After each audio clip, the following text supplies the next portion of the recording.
Hi guys, I have 3 things for you to do today. The first thing that I want you guys to do is do a quick review of number of solutions. And with number of solutions, I just want you to recall that when we're talking about number of solutions, what we're saying is if I give you a system of equations, 2 equations put together, how many solutions could it have? And just recall that you can have 3 possibilities. You could have one solution, which is mostly what we get, and that's when if you were to graph the 2 lines, they would share exactly 1 point because they intersect at 1 point. And if you were to solve it algebraically, you'd get answers like x equals 4 or y equals 9, and you'd solve for whatever missing variable you had. So you'd end up with a variable equals a number. But number of solutions, don't forget, could also result in 0 solutions. So I tried to solve the system and I couldn't find any solutions. Well, that's because were I to graph the lines, I'd find out that the 2 lines are parallel. And parallel lines never intersect, so they do not share any point and they have 0 solutions. And if I were to solve this with algebra, I'd get something that looked nonsensical, like 1 is equal to 4, or -9 is equal to 1/2, or 0 is equal to 3. All these things that don't work. Notice that there are no variables when you solve, and that your final answer is illogical. And that's because it's saying, well, you can't have any solution, so you won't get anything that looks like a solution. So that's your second option. Your third option is you could end up with infinite solutions. You could end up in a case where I could just list solution after solution after solution. And that's because they share not just 1 point, but all of their points. So all of the points on one line are also the same as, well, the same line. So if I were to graph this, I'd end up with a graph of the same line being graphed twice. And if I were to not graph it and I just wanted to solve it with algebra, what it'd look like is an answer where once more I didn't have any variables, but I'd get something like 1 is equal to 1, or 0 equals 0, or -9 equals -9. So no variables in my answer, but something that is always true. It's always true because they're always sharing points, as opposed to it's true in one case because they share 1 point, and it's never true because, well, they have nothing in common. So that's number of solutions in a nutshell. And I really recommend that you go back and look this over with the other videos and some practice problems if you're not sure about this concept. And that's because we're going to be taking a quiz today. This will be our last day on systems of equations, hopefully. And notice I did mark this as number 3, and that's because before you take your quiz, I want you to go through the solutions to the word problems that are in this video. You're allowed to skip around a little bit, but I want you to go through all the word problems so that you are sure that you're comfortable with your final answer, and sure that you're comfortable with how to do word problems before taking your quiz. So let's jump into those word problems. If you want to skip to the end of each word problem just to check if you got your answer right, that's okay. And if you got the answer right, you can skip watching the walkthrough video. But I do want you to watch any one that you got wrong to make sure that you are 100%. Let's get going. Okay, so anytime I get a word problem, what I want to do is I want to look through the word problem and figure out what equations I can write. Now, I have reworded this one a little bit as I wrote it down just to shorten it. And so if you want to look back at the other one, that's fine. But this has all the same information. Each hot dog that I'm selling at the concession stands costs $1.50, and each soda costs 50 cents. And let's say that you or I sold a total of $78.50 in a single night, and you sold 87 sodas and hot dogs combined. What we want to know is how many of those were sodas and how many of those were hot dogs. So the first thing I'm going to do is I'm going to kind of look for totals. And if I sold 78.50 of something, that is a total. And in fact, I wrote it out when I was writing that. I made a total of $78.50. So that's one total. Now, how on earth would I get this number? Well, if I'm looking at money, I'm probably going to be using my numbers in here that are referring to money. So that's a good hint as to which ones I'm looking at.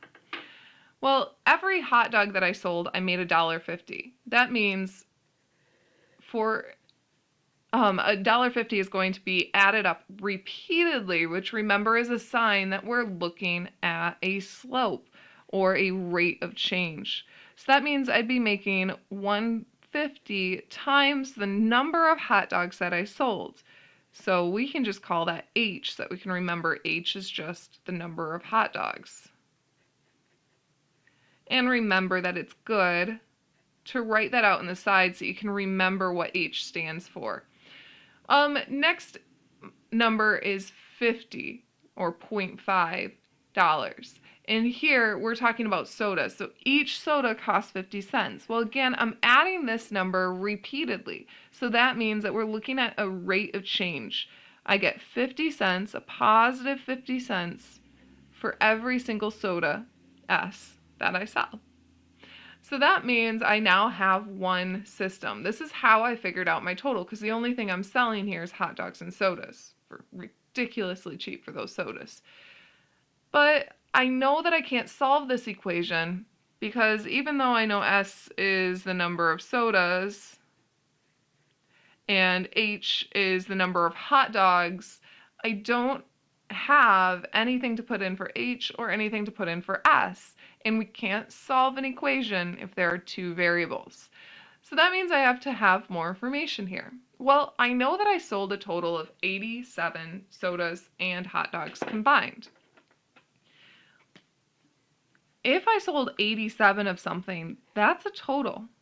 I sold a total of 87 objects. And the things that I sold were only hot dogs and sodas.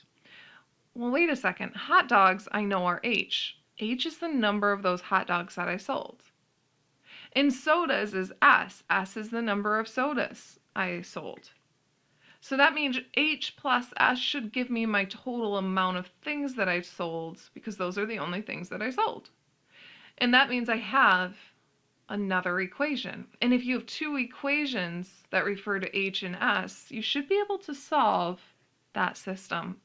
So let's go through and solve this system. With this one, what I'm going to do is I'm going to use substitution because I have an H and an S that are almost all by themselves already. And I'm going to solve for H. So I'm going to subtract S from both sides, and that will give me 87 minus S is equal to H.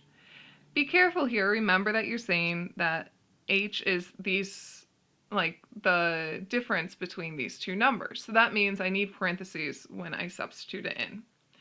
So I am going to substitute it into my first equation then, my other equation, and I can write 87 minus S in place of that H. So if I have this first equation, that means that 7850 is equal to 150, or 1.5, times my H value of 87 minus S, again in parentheses, plus 0.5S. Now here I'm going to simplify and solve. I'm going to start by distributing my 1.5 to the values inside of the parentheses. This is going to give me 130.5 for the 1.5 times 87 minus 1.5 times S, or 1.5S. And don't forget that you have the rest of the problem to drop behind it. So 0.5S up here, and 78.5 is in front. I'm going to combine my like terms. Don't forget to watch your signs. Since this is a negative 1.5S plus 0.5S, that gives me negative 1S. So I have 130.5 minus 1S is equal to 78.5. And notice I'm just dropping the 0 because that 0 doesn't actually have an impact on the number. So here I'm going to subtract 130.5 to get this S by itself. I'm trying to move everything away from the S now that things are as simple as they can be. And I'm keeping everything balanced here. So when I subtract the 130.5 from both sides, this is going to give me a negative 52. And over here, I'm going to be left with a negative 1s. Don't forget that you are allowed to either divide by negative 1 or just switch all the signs. I'm going to divide by negative 1, and what I'm going to get is s is equal to 52. So now that I know that s equals 52, I can substitute it back into one of my original equations and solve for h. I'm just going to use the one that I rewrote because h is already by itself. So 87 minus 52 is going to give me an answer of 35. So that means that h equals 35. So we sold 35 hot dogs and 52 sodas to get our totals. This next one was the hard one for you guys. In this one, we were told that Matt sold 3 small boxes and 14 large boxes of oranges for a total of $203. And Ming sold 11 small boxes and 11 large boxes of oranges for $220 total. And what we want to find out is how much did each box cost? Well, for this one, I'm going to look for my totals. To start with, I know that Matt sold a total amount of 203. So let's figure out how he ended up getting that total of 203. So with that dollar amount, we know that he sold 3 small boxes. That means that however much each box costed, so let's just call it small s, we would take that cost times 3. So we have 3 times the cost of the small box. The next one is he sold 14 large boxes for $203, or with the 3 small boxes. So the 14 large is saying that each cost of the large box, and we'll just call that L, I'm going to use a capital L here, would get multiplied by 14 because I sold 14 of them, or he sold 14 of them. So that means his total is going to be 3 times the cost of the small box plus 14 times the cost of the large box, which should be 203. And that would be all that he sold, so that would be all that would go with this total. For the second one, we have Ming's sales, and Ming sold a total of $220. So that means that her total should be an entirely separate equation. And we know that she sold 11 small boxes, so that would be 11 times the cost of the small box. That makes up this total. So 11 times S. She also sold 11 large boxes, so that would be 11 times the cost of the large box. And those are the only things she sold, so those are the only things that can go into this equation. Now that I have 2 equations, and I have both S's and L's in both of them, I'm going to be able to solve for the cost of the small and for the cost of the large. Now with this one, it's a little bit harder to solve your systems of equations. What I'm going to do to solve this is I'm going to actually use some quite large numbers. I want to cancel out an S or an L, so I'm going to use my elimination method. And I'm going to try to get the same coefficient in front of my s's. So that means I'm going to take my first equation and multiply it by this coefficient. So I'm going to take this 11 and I'm going to multiply the first equation by that, because that means that I'd have 3 times 11 or 33 in front of the s. And for the second equation, I'm going to take the coefficient that was in front of the s and I'm going to multiply it by the second equation, only I'm going to make it its opposite, okay? And that's going to mean I get a negative 33s. So you see how this will give me positive 33, negative 33 when I multiply. And that means that the s's will end up canceling. Now we are going to get some huge numbers. So when I do this multiplication, let's see what we get. 203 times 11 is going to give me an answer of 2,233. And this is going to be is equal to 33s plus 14 times 11, which is 154L.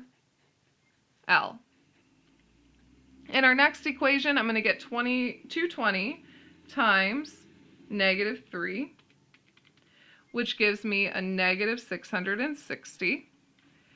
And that's going to be equal to negative 33s plus negative 33.